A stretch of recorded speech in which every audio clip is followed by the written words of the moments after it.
It's our very last weekly preview show of the season, week 25, the very last, very weird, extremely spooky.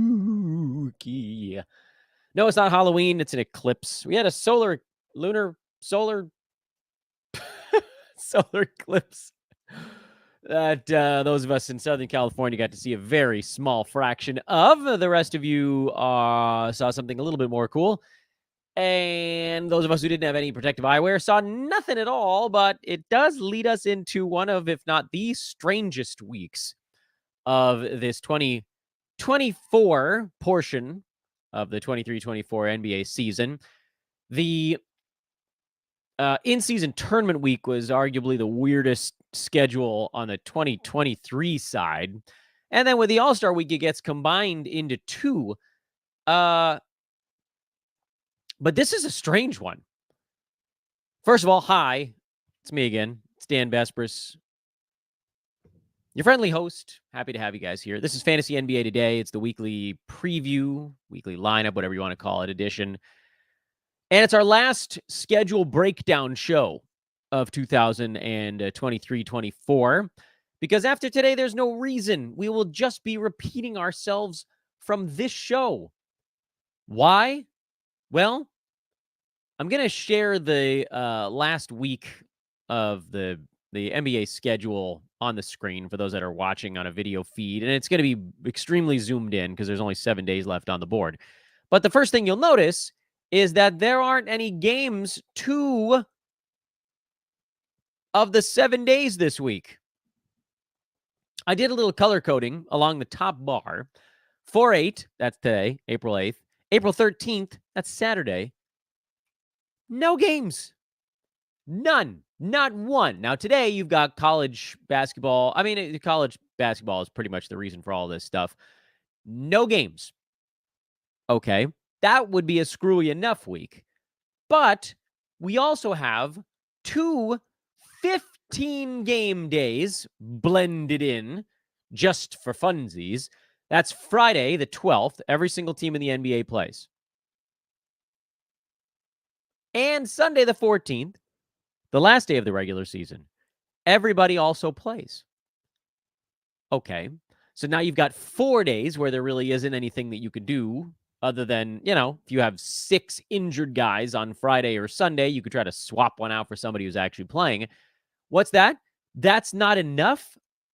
You want even more absurdity? Boy, do I have a gift for you.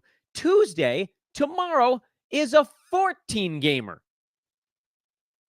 There is almost no way that you all listening don't have a full card on 3 days this week, Tuesday, Friday, Sunday, and an empty card on 2 days this week, today and Saturday. Leaving, you can do the math, 7 days total, 2 empty, 3 full. You got 2 days this week where anything at all is worth exploring. That is Wednesday and that is Thursday. That's it. Outside of those days, this week is a wash. Wednesday's an 8-gamer. Thursday is 5. If you are still streaming, which is basically the point of these weekly preview shows, if you're still locked into a weekly lineup, that would be the other reason to do it. You pretty much can't do anything at all until Wednesday. All right. So there's 2 ways you can look at this week. Way number 1 is if you're in a weekly lineup format. Something just fell down in the other room, but I assume it's fine. What could possibly go wrong? If you're in a weekly format, you should be looking at all the guys that are questionable and figuring out what you're supposed to do with them. So Shai Gilgeous-Alexander,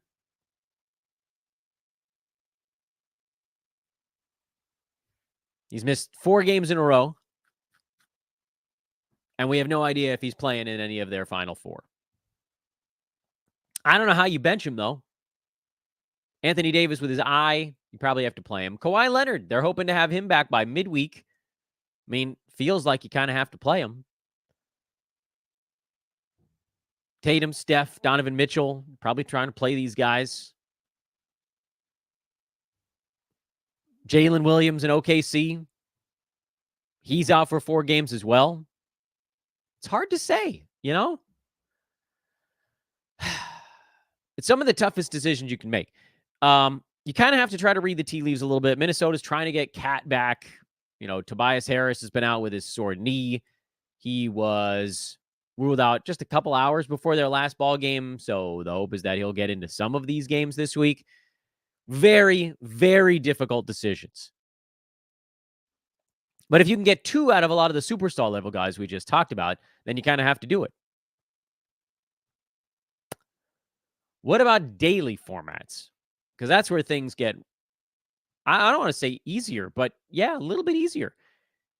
You're basically taking 4 weekly moves. Let's say that your league is still going for some unholy reason. If your league is still a head-to-head format and you're still actually going this final week, first of all, you got to get out of that league because that's an absolutely terrible rule that your season's going to the end. You guys should be lopping off at least 3 weeks. I think after watching this season, I would almost vote to lop off 4 weeks of the end of the year.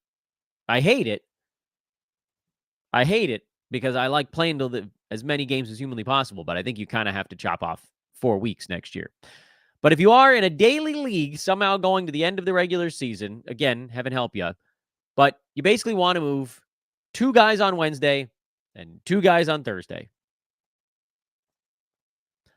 You want to squeeze extra games out of this week somehow, some way, and that's kind of the only way to do it. Because, I mean, just look at your team. Look at what your team has going on Wednesday. I don't know how many players you're going to have. 5, 6, something like that.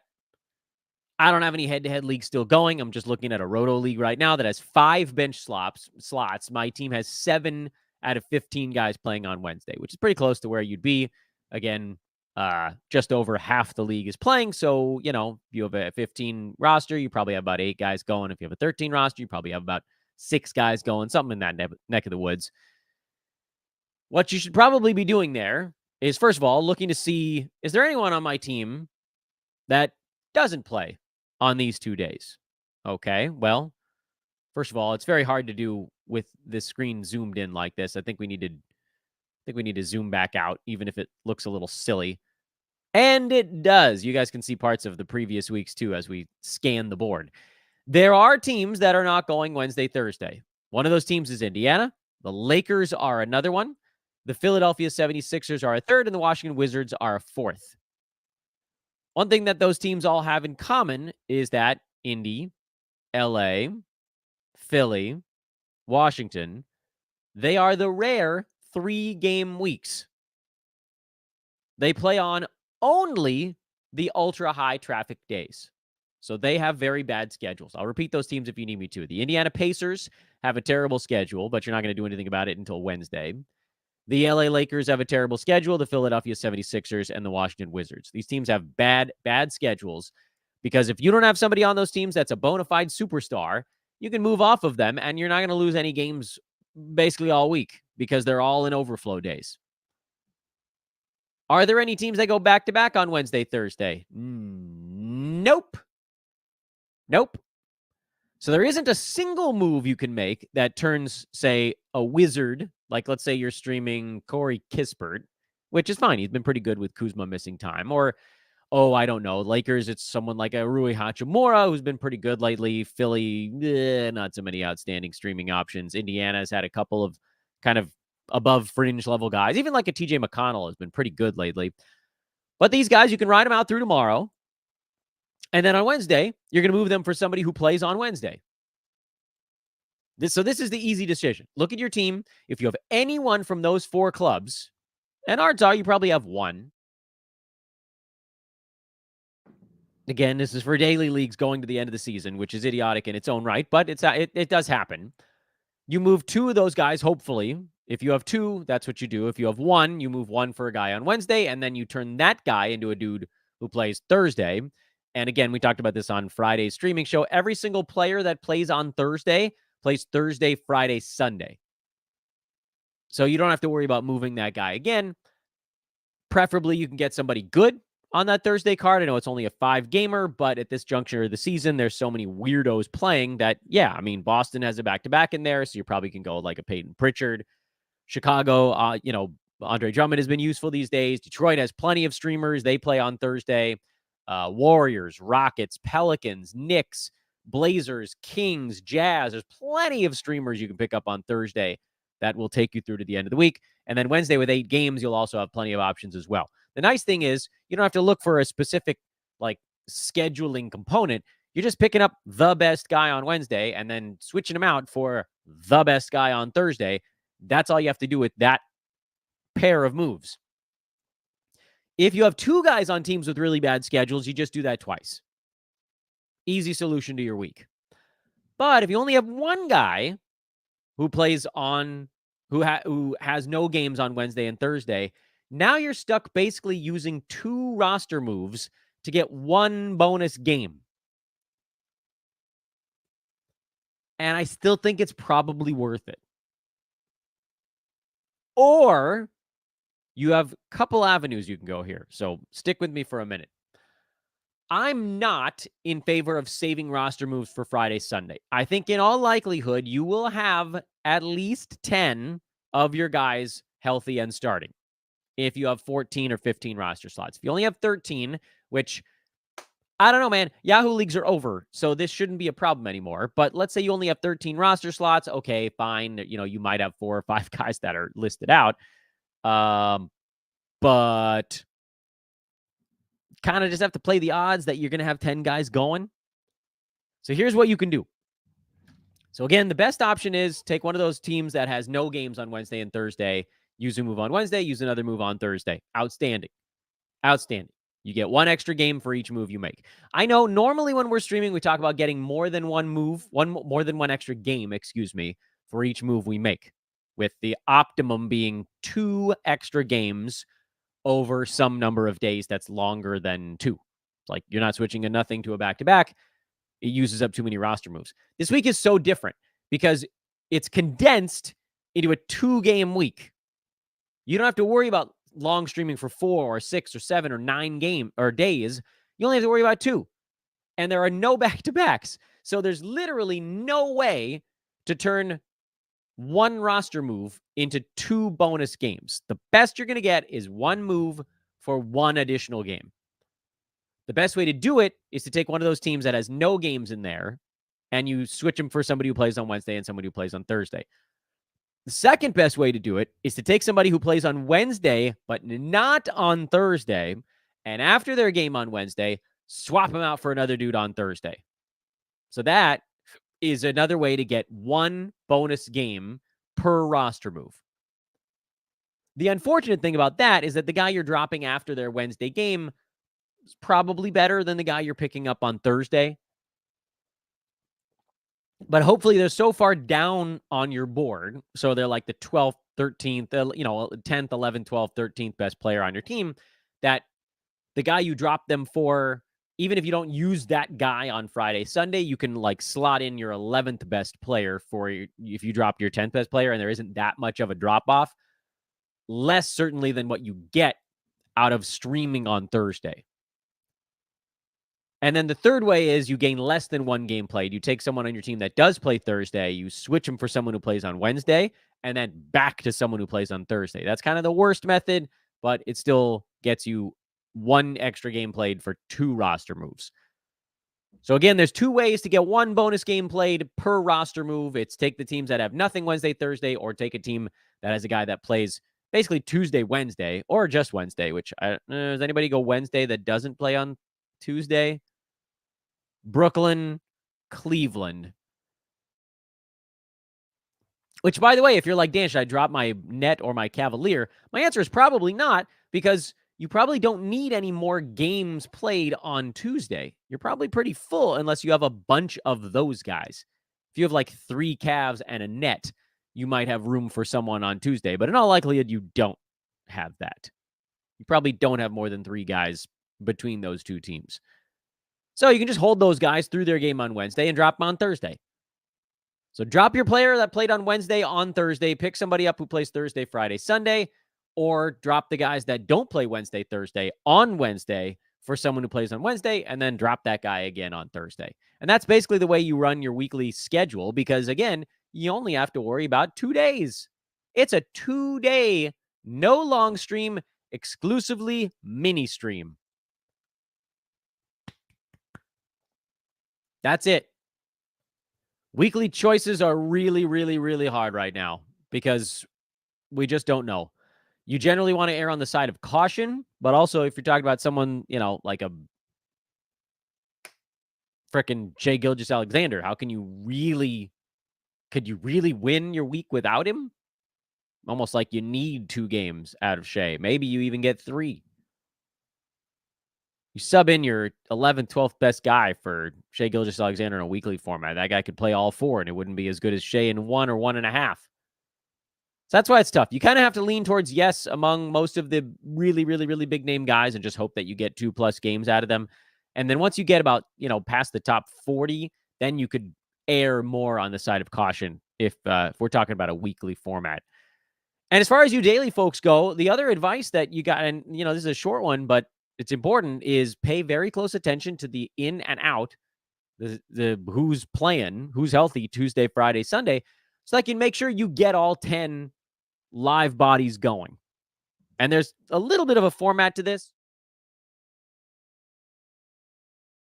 The format is anybody that you know is healthy, put them in the hardest spots to fill on your roster. So, like, if you have a healthy point guard, don't put him in a utility spot. Put him in the point guard spot. Put someone in the power forward spot. Put someone in the center spot. Try to knock out those kind of backwards.